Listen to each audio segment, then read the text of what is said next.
Today, we are welcoming back to Blooming Curious for the second time Jessica Vance. Jessica is a passionate inquiry educator and author, and today we're going to talk about her second and latest publication, Evidence of Inquiry, a hands-on guide to making learning visible and building a culture of inquiry through learning walls. And Jess, I bet that says exactly what it does on the can. So welcome back, Jessica. And it's just wonderful to have you here again and to talk about inquiry and, of course, this latest book of yours. So congratulations on this publication. Thank you so much, Edwina. It's good to be back. I can't believe it's almost been a full year since I got to see you in person. I know. And being It does. And being on the podcast before I was writing the book, and we were talking about floor books and some other parts that nobody else around the world was privy to then, even you. So getting to have this book out in print and then reconnecting with you is really special. So thank you for having me. Oh, no, it's such a pleasure. I can't wait to sort of dig into it. And it's something that I've been talking about even on the podcast quite a bit is learning walls and also the differences. But I'm hoping you're going to dip into that between a learning wall and a wonder wall, which I see a lot of when I go into classrooms. So let's talk about the title, which is really powerful.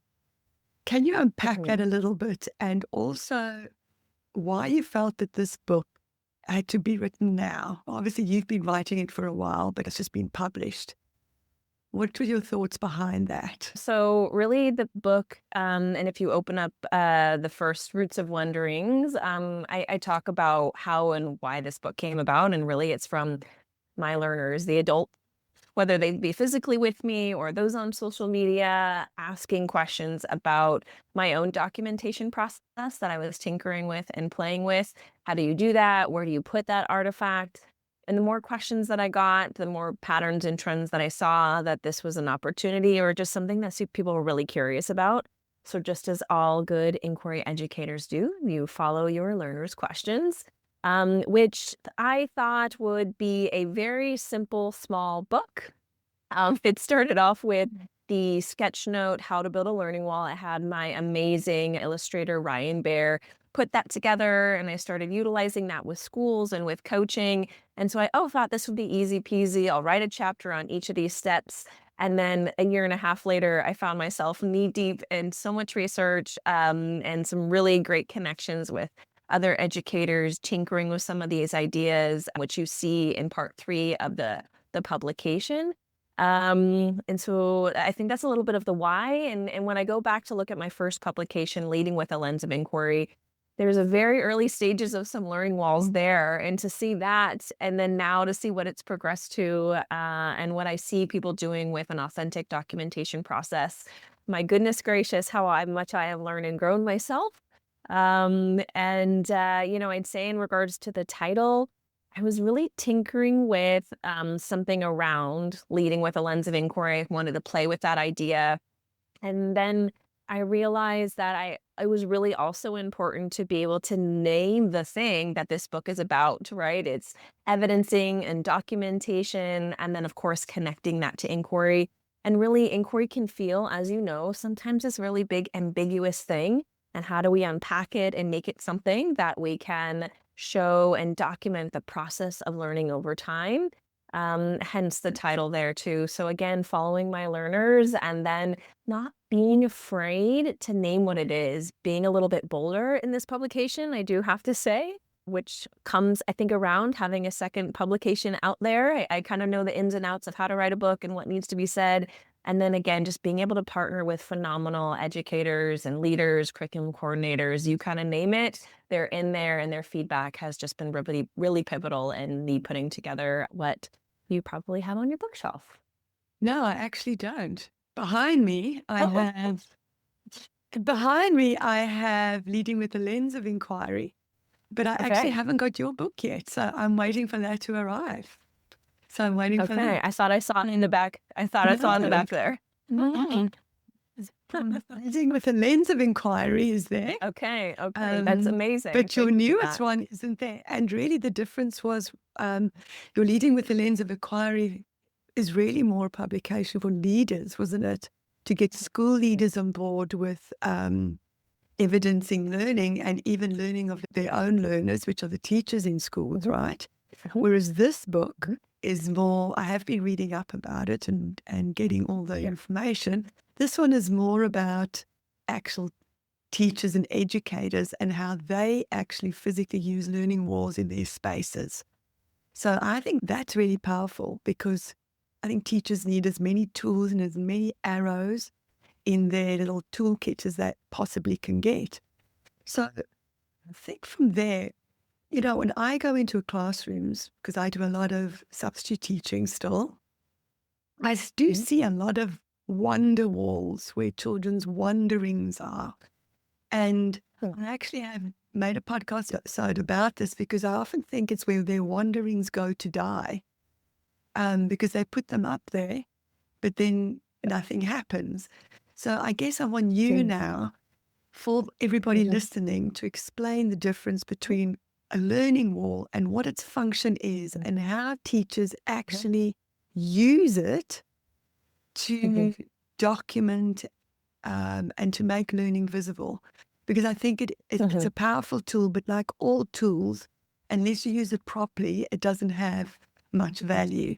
So, and learning walls are just such a great, powerful, I guess, a visual representation of what's going on in children's minds and in that space. Mhm. So maybe you can Mhm. unpack that a lot better than I can for those that are listening. Yeah, of course. I started with a wonder wall too when I first jumped into the world of inquiry, teaching in an elementary classroom at a PYP school. I had our program of inquiry up there because that was our checklist. We had to have that up there. Then I had my wonder wall because you were supposed to. But just like you said, the wonders just sat there. And then, oh my goodness, it's been 6 weeks and I totally forgot about it. Right. So a common misstep. And I'd Yeah. say, there's a few things that, with a learning wall look and sound different than some of the classrooms that you've described, or even the very classroom that I had many years ago. And that a learning wall is not static. A learning wall is something that's active, and both the teacher or the educator who's facilitating the learning is utilizing it to be able to document and gather evidence across some sort of time, whatever that learning narrative is. And a learning narrative could be 2 weeks, it could be a term, it could be a whole entire year long. You get to decide and determine like what's your intention and what is that learning narrative going to be. Now, I will have to say that as a school leader, it's okay that your adult learners aren't interacting with it all of the time. The key here, though, is how is it not static? How are you collecting evidence to help you learn about your learners to be able to guide next steps? Same thing for classroom teachers as well. And I'd say that's, a really big difference with a wonder wall. A wonder wall is a really great start. I even actually talk about what a learning wall is and what a learning wall is not in part one of the publication. And I do say that a wonder wall is not a learning wall because a wonder wall is one noted. It's usually where we'll put up some wonders, they'll hang out there. Maybe we'll kind of glance at them. Hopefully not. That's how you're utilizing your wonder wall, but typically that's how they are used. And I find that a learning wall, maybe with a wonder wall near it or kind of part of that process, helps us pull up a chair to the thinking, if you will, to be able to look at the evidence and ask ourselves, where have we come from and where are we going? And what might be some artifacts or evidence or things that my learners need, some universal supports or scaffolds in order for us to get there. And so utilizing, reflective questions like this help us think about the artifacting and evidencing process a little bit differently than perhaps if you have listeners who are at an IB school and have their, PYP wall or their IB wall, which I had an educator playfully just call it IB wallpaper, which I definitely kind of see that there too. Um, and, and I'd say, one more thing just to kind of add to, and I mentioned it kind of briefly is, how might you ask or invite your learners to go use the wall?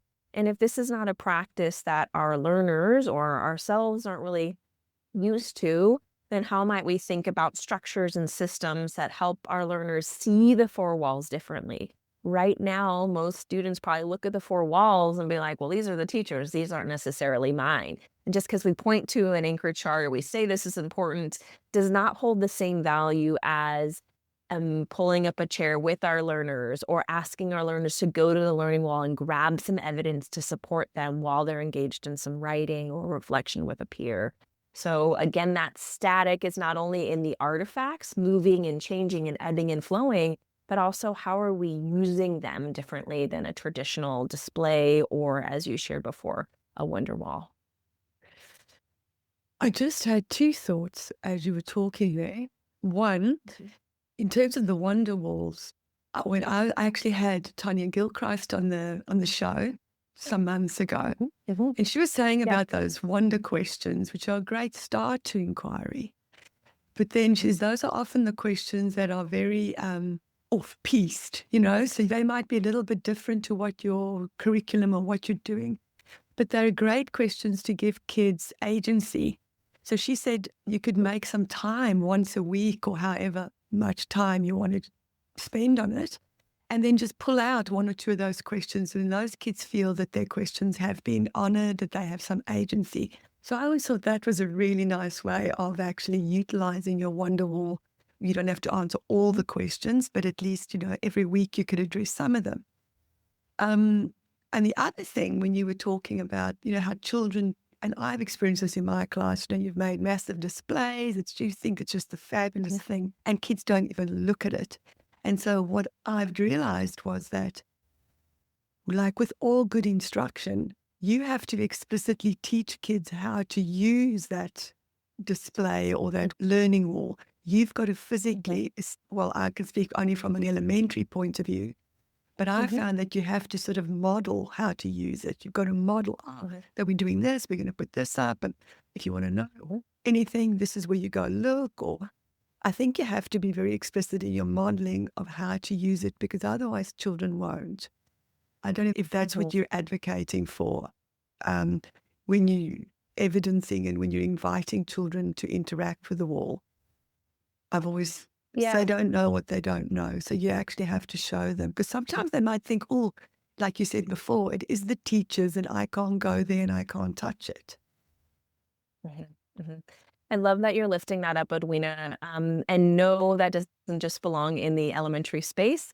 And that explicit teaching also lives in our middle school or secondary spaces. There's a school in Shanghai, China that I was supporting this year, and they have been focused on authentic documentation. What does that look like and sound like? And that was this barrier that they kept running up against. Well, shouldn't our students know how to go do this already? They're X, Y, or Z age. They said, well, have you showed them? Well, no, not yet. I said, okay, so what are the collaborative structures? What are the routines? How have you baked how you want your learners to be able to interact with the wall into your lesson design? And so that explicit teaching wasn't necessarily a change that they had to do in regards to their lesson planning. And then as they started modeling that, then the students begin to see that, oh, okay, this is a space for me. They begin to flex that agency and utilizing that wall. We model the model, if you will, right? Going up to the wall, pointing to the different artifacts. We're conferring with the student. We can say, hey, come over here. Let's go take a look at a couple of these anchor charts that we created together. How might some of this language help you in what you're working with now? That modeling, that conferring is essential, and it makes me also think of Trevor McKenzie's types of inquiry pool, right? And we're starting with that like guided inquiry. It's necessary for that explicit instruction. And as we move across the pool, we'll have learners who are more independent, know what it means to be able to activate that voice and choice and ownership over their learning. And of course, some students get to that deep end and not all, and that's okay too. But are they in the pool, right? Are they engaging with this evidencing process and practice so that they see the value of these resources and they know how to think about them critically to be able to scaffold and support what next steps that they have as it relates to deeper learning and connection making. I think it's just where inquiry teachers are really different to other teachers. And as you said, I think your enthusiasm as an inquiry teacher has to come through.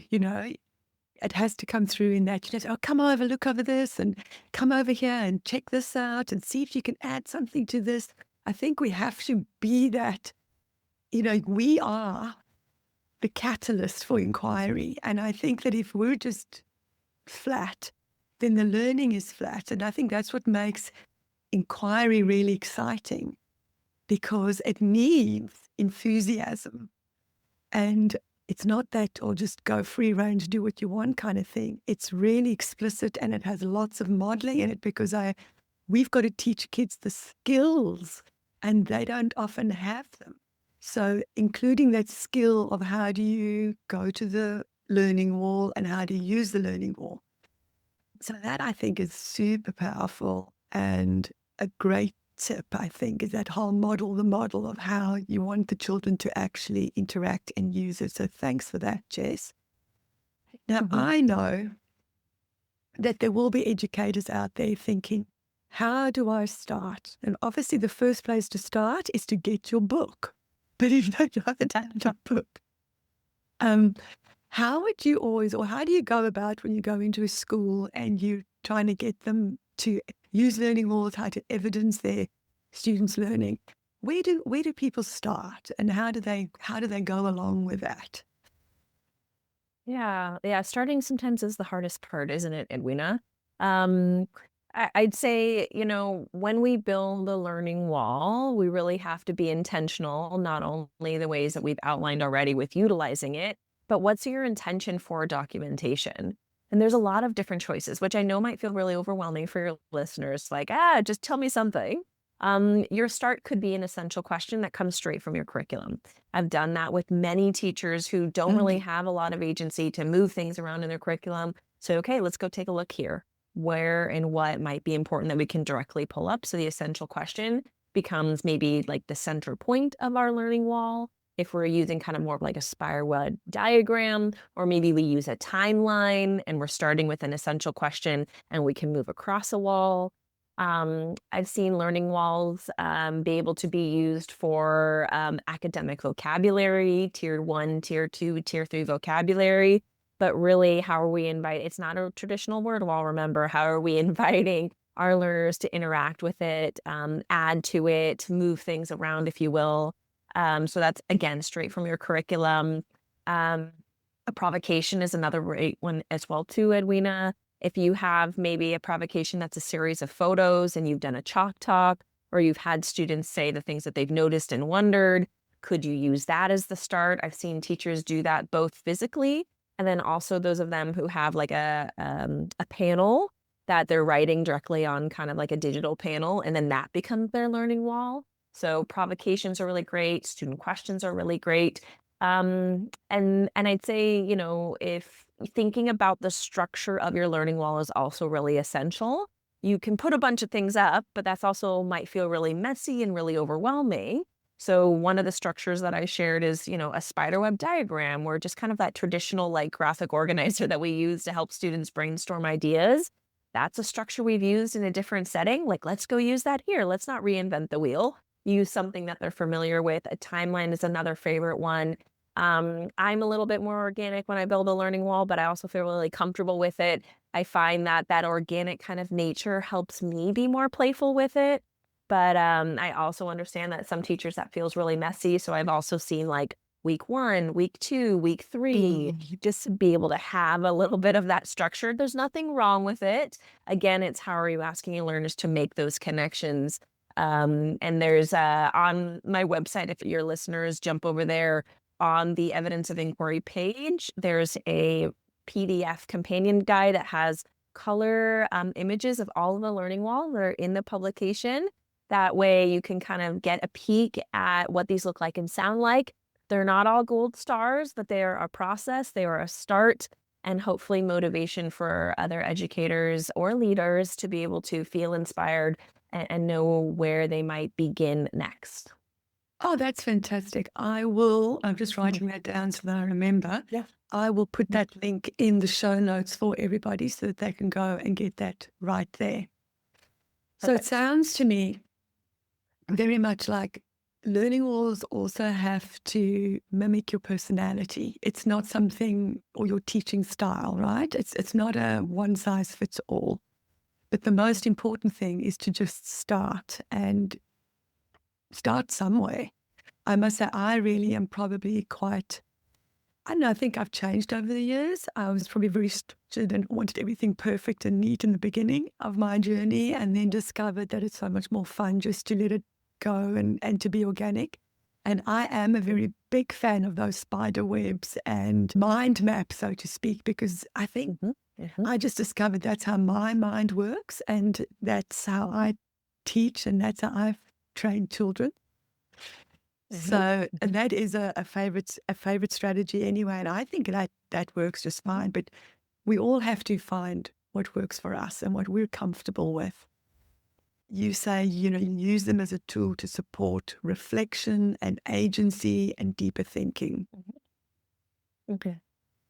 I'm trying to put myself into the shoes of educators and think what they would be asking and thinking. How would we use the Wonder Wall to help or assist us in our own assessments? And when it comes to reporting or even meetings with parents or administrators, how would Mhm, you say the learning wall is a tool that can easily be used to help us with our mhm. assessment of children's abilities and skills? Can educators use it that way? Yeah, I'd say that baked into this process of collecting evidence is assessment. It's that backwards design. So when I said we set an intention and we're intentional, we should have that backwards design in mind. Now, I will say sometimes I start a learning while I'm not sure where I want to go. That's just kind of tinkering and playing, and that's okay too. But yeah, assessments are part of our day to day. And what does that look like and sound like? There's a secondary teacher who built a learning wall or co-constructed a learning wall alongside his learners, knowing at the very end of a novel study they were going to have to write an essay. So all of the artifacts that were collected across time, whether it be, topic sentences that really captured the students, or some figurative language, or maybe some character description, all those things that he knew they would need to be writing about, he collected some sort of evidence or asked the students, at the end of a chapter, or to turn and talk with a partner. So guess what happened at the very end of the novel? Well, there was a bunch of evidence on the wall to support them write that essay. And wouldn't you think that they could write much richer and deeper thinking essays because they had that evidence to refer to? So a richer assessment practice because there was formative assessment really mindfully and intentionally baked within his lesson design. And that was in the secondary space. Um, I've seen some elementary teachers and middle school teachers as well utilize a learning wall and then ask and task their students to be able to reflect on a couple of different pieces and parts, some of those coming straight from the curriculum. So, what are some of those standards? And the students have to go find some evidence to be able to speak to that. So, a couple of prompts, maybe 3 to 5 prompts. They could use, some types of, apps that they have on their computers or other types of devices. Of course, the teacher can simply pull up a chair and do a little bit conferring, have a 5-minute face-to-face conferring using a little bit of that checklist of things that they have to put in their marking.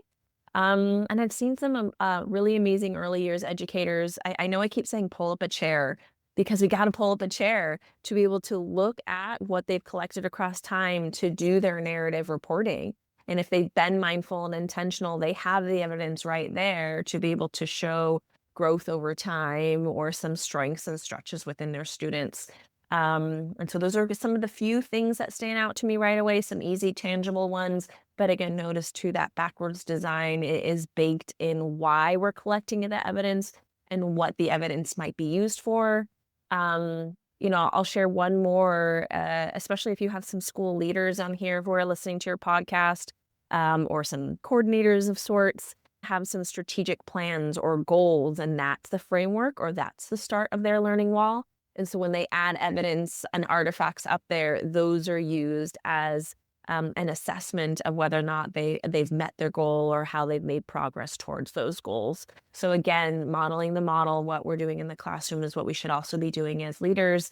The learning wall that I built last year, we had our strategic goals for 3 years, and we collected evidence across those years, and we're able to really report to our district the ways that we grew over time really authentically and richly. And what was really amazing about having that for us as leaders is when we had parents come in, they could see that we were entrenched in this documentation process and really learning about who we were as a school and how we were trying to get better. And so it really was something that not only helped us kind of check the box, if you will, and also too invited our school community to see school in a different way. So it really sounds like that if somebody really wants to start dipping their toe into inquiry, which everybody should, if you want to teach Yeah. the whole child, I feel really strongly about that. If you're saying that you want to teach the whole child, then you have to be an inquiry educator. But if you want to just start, and that even with that, it's so important, just dip your toe in and have a go. Because one part of inquiry is, of course, the student voice and student agency. And it sounds from what you're Mhm. saying that the learning wall is a perfect place if you don't know how to, bring that in for you just to start because, and if you're modeling the model, and I've always Mhm. found that when you're learning something new and you share that with students and you tell them that you're both on this learning path, that you're both learning, they really get on board with that.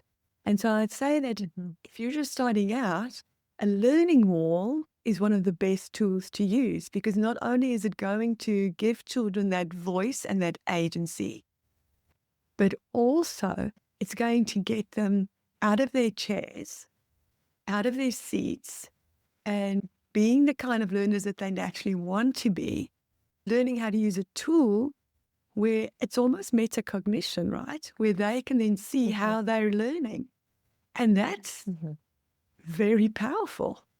So I think our message to all educators out there is to get on board. Don't be left behind. If you want to stay ahead of the game and you want to be Mhm. advocating 21st century learning, then this is the way to go, people.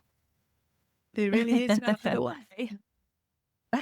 Excellent. Well, it gives us a little bit of the bumper, right? Like when we hear agency, that's big and Yeah, scary. What do with that? exactly. When we hear, follow your learners or co-construct, those are big, scary words. And so I'd say, yeah, learning walls are an avenue for that. Thinking routines, of course, do something similar as well, too. And so giving you that pathway forward and then also helping you slow down and make sense of what's happening before you. So you don't have to waste your time on things that don't necessarily matter, and you can really spend time on the things that really do matter and you want your learners to be able to retrieve across time. Yes, I remember last time you were on the show, you talked about it's stuck in my head ever since you told us how, how this issue with children that they can't connect across subject. Mhm. And I Mhm. remember you giving advice about that Mm. and how a Mhm. learning wall helps you make connections across subject areas because it's not just, okay, this is what you're going to do in literacy and this is your math and this is your um, social studies or whatever it might be, that this learning wall can help you bring in all your subjects and Mhm. children to make connections across curriculum areas. So I always thought that that was really powerful because one of the things to obviously see whether children can take the learning and then transfer it to other areas has always been really important. And then sometimes we don't know how to do that. But I think that the learning wall really gives us that opportunity to explore that. So I hope Mhm. that's right. Do you agree with that? Yes, yeah. I'd say that connection making sometimes we'll do with a string physically across the wall, across subject areas. And really, when we do that connection making, that's where we get to the deeper learning, right? That's when we're really like synthesizing and making new meaning with the facts and kind of figures that we've heard across time. So I'd say, yeah, learning walls have a way of doing that. I do that constantly. I did today. I have a virtual learning wall that I've built across this last year that I've kind of been capturing different projects that I've been working on and being able to zoom in and zoom out helps me see different connections that I might have missed if I didn't necessarily document things in that way. And I'd say the same thing goes for our learners as well too of the documentation process. Mm. allows it more easily allows learners to be able to see it because we can settle and we can sit in it a little bit more, if that makes sense. Mm. Yeah. Yeah. And what have Keeps you you in used for memory. your virtual learning wall, Jess? Yeah, and I mean, I definitely favor an in-person learning wall, but sometimes that's kind of what you have. And I also do love the way that I can kind of link things that I'm working on. But virtual learning walls, I love. FigJam is an app that I use, and then I also Miro is another favorite of mine as well too. So those are two that I use a lot. I have also used Padlet. Oh, There's a yes, sandbox yes, feature yes, on there. yes. Yeah, the sandbox feature allows you to build something a little bit more organic, and I love that for our younger learners because everything is a little bit more contained, if you will. Figma can get a little bit expansive, and it can get easily lost.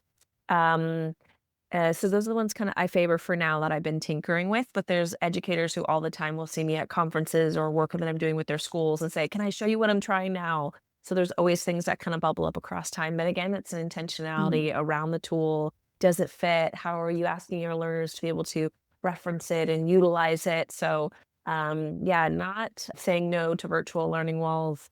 It's just that intentionality around Mm. as well too. So, and I'll make sure that I share with you. There's a virtual learning wall resource that I also have linked on that website page too. Okay. That has a couple of features, yeah, for teachers to use because I didn't want those who maybe that's the only pathway and avenue that they have to say, well, I can't go do that. You Mm. know, my thought and feeling about it, yeah, but to me, the barrier is the way. And so I don't avoid that. I playfully say, yeah, but okay, let's yes and together. And how might we do that? So there's a virtual learning wall resource that I created that has little like virtual sticky notes and some string, if you will, just like you were saying for that connection piece, some phases of the inquiry cycle, some numbers, and maybe some other playful icons. So we'll make sure that your listeners Mm. also have access to that as well. I do think, though, that in an elementary school, there's nothing better than a physical Yeah, learning wall. We need that. But I agreed. was just Yes, thinking if agreed. people are in middle school or not high school, and maybe you're an educator that travels. I mean, I've seen Mhm. examples that you've done. There are ways to overcome that with big rolls of paper. But if you were a traveling educator, you could have something digitally if you didn't have the space in you borrowing a Mhm. classroom, something like that. Mhm. So again, there's no barrier, right? We just find a way, a workaround. Jess, your Yeah. book is full of real examples Mhm. of learning walls. Can you share a favorite moment or story from a classroom that really captures the power of learning walls in action? I don't know if I can choose one. While I'm kind of, noodling on it, part three of the publication has educators all the way from the early years classroom all the way up to the collegiate level and even some school leaders as well too, talking about their process of building a learning wall. And kind of walking you through their thinking, their missteps, the things that they learned, those aha moments.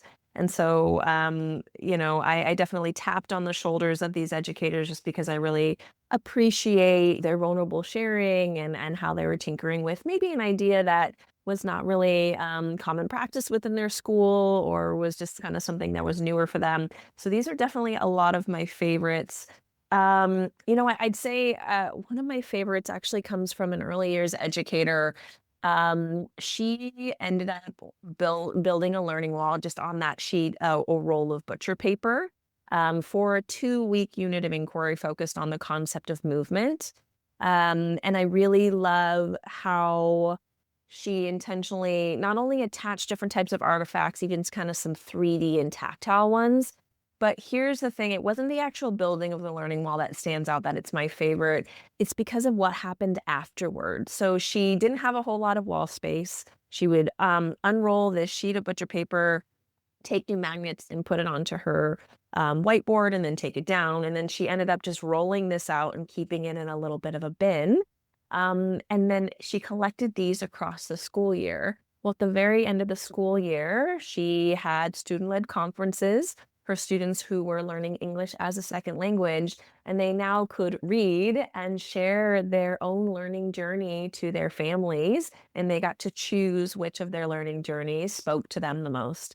So I'd say that is definitely a favorite just because Wow. of that empowering experience for these students who couldn't speak English at the very start of the year, and how they just felt so confident and proud of who they were as a learner, and how they got to participate in this practice that we always, or sometimes I should say, think is for older students. And just that flexibility and that playful mindset and that practice, that explicit teaching that she kept going back to across the year, ended up in such a powerful experience for learners and also for their families as well.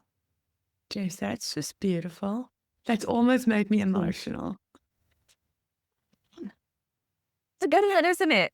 Jeez, that's pretty good. That's pretty good. Jess, listen, I think it's almost getting time to finish up here. So let's think about wrapping up, and let's finish with, what do you hope teachers take away from Evidence of Inquiry, your latest publication?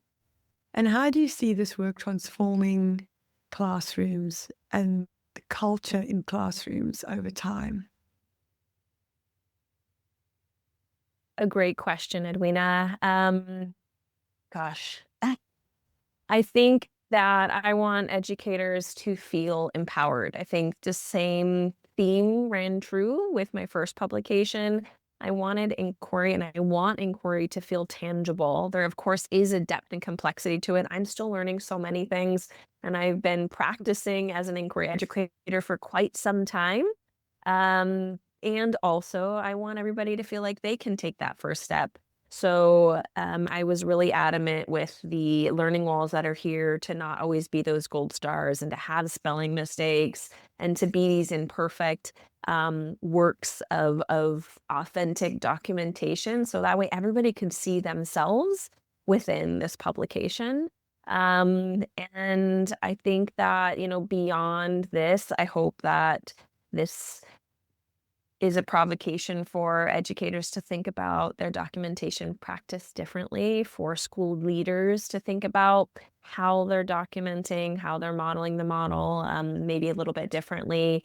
And then, of course, there's amazing educators who I'm following with this publication, like Mark Church and Ron Richard and their work with thinking routines. Just, super grateful and honored that Ron wrote an endorsement for the publication and finds such value in the work. And, of course, Kath Murdoch and the work that she's done Mm. in schools for so many years. I mean, the list definitely does go on. And so just inviting other educators to course connect with those leaders in this space who maybe they are not familiar with.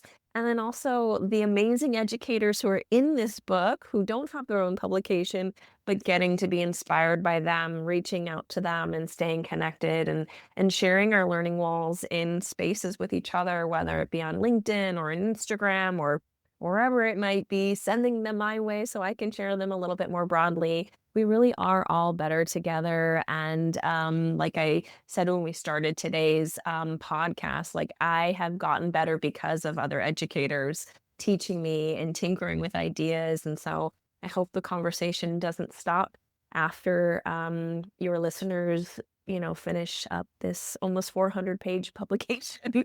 I hope that the continuation of the conversation, is just the beginning, if you will. Jess, is there another one in the pipeline? Do you have another one up your sleeve? Uh, Never say never. I do have some ideas, but I'm gonna push pause for a little bit. But yes, there will be more sometime. Right now, I'm just savoring and enjoying all that Oh, publishing a book brings. So yeah. Jessica Vance, thank you so much for everything you do for education, especially in the space of inquiry, and your publication, which is now in print. It's a book, it's a physical thing that we can see and hold. And I really encourage everybody out there to go and get it and to just dip your toe in and have a go, just like all of us have.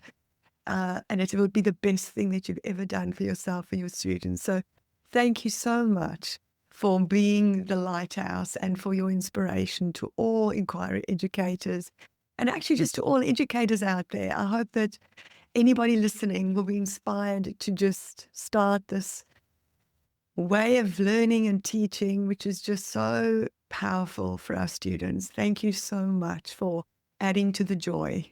You're very kind, Edwina. Thank you for having me. And if you have listened to the end of this podcast, grateful for you all. And yeah, please stay in touch. You can say hello, share your learning wall. And yeah, hopefully I'll get to come back with whatever I have next, Edwina. Thanks again.